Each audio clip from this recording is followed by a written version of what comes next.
10년 전 비서를 성폭행했다 이런 혐의로 고소가 돼서 경찰의 수사를 받고 있던 장제원 전 국민의힘 의원이 어젯밤 숨진 채 발견이 됐습니다.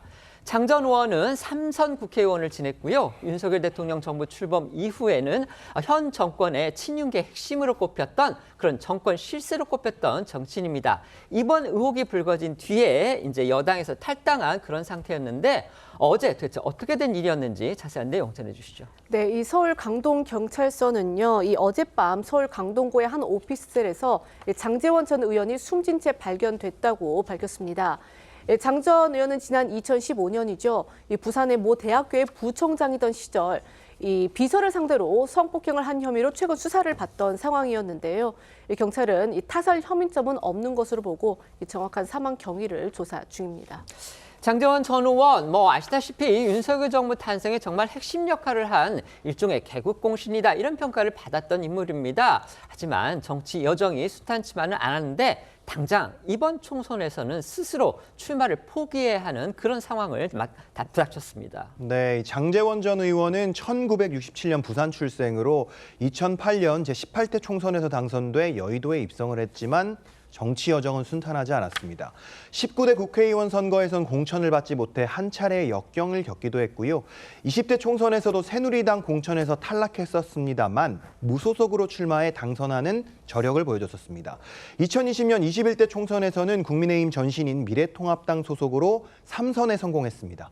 장 전 의원이 정치권에서 중심에 서게 된 건 윤석열 대통령이 등장하면서입니다. 윤 대통령이 정치 선언을 한 뒤 대선 후보 경선을 뛸 때부터 함께했고 윤 대통령 당선 이후에는 당선인 비서실장을 맡았습니다. 하지만 이후 장 전 의원은 친윤계가 국정을 좌지우지한다는 비판과 함께 당내 쇄신 요구로 2선으로 물러나게 됐는데요. 이후 조용한 행보를 이어오던 장 전 의원은 최근 2015년 부총장 재직 시절 비서를 성폭행한 혐의가 불거지면서 정치 인생 최대 위기에 몰린 겁니다. 의혹이 불거졌을 당시 장 전 의원은 반드시 진실을 밝히겠다고 부인하면서 탈당했지만 결국 숨진 채 발견된 겁니다. 어제 오후 11시 40분쯤에 신고를 받고 출동한 경찰은 현장에서 장 전 의원의 유서도 함께 발견했다고 밝혔습니다.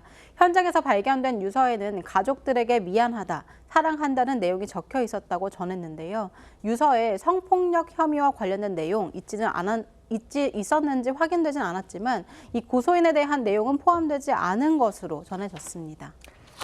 장 전 의원 측을 이제 성폭력 혐의로 고소했던 전 비서 측 당초에는요 오늘 오전 10시에 기자회견을 갖겠다 이렇게 예고했었습니다. 하지만 장 전 의원의 사망 소식이 알려지자 이 회견 취소했습니다. 맞습니다. 이 장제원 전 의원을 고소한 A씨 측은요 원래 오늘 오전 10시에 기자회견을 열고 이 고소 경위 등을 설명할 예정이었습니다.